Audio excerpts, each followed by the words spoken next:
Hi, and welcome to this DCT tutorial on downloading the Curriculum Cleaning Report. This downloadable report will detail every program and course record in separate tabs. For each record, the current data, any discrepancies, their sources, and the suggested action that needs to be taken will be documented. To pull the error report from the Curriculum Year dashboard, scroll down to the Curriculum Cleaning Report section and click the Download button. It is recommended that users use Google Chrome for the best experience. After clicking the button, the report will download. Please be aware that this may take some time. The report will be put into your Downloads folder.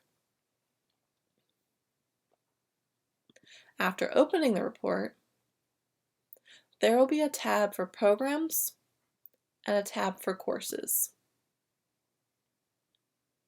Each record will be color-coded red, yellow, or green depending on its publishing status. Thank you for joining us for this tutorial. We'll see you in the next one.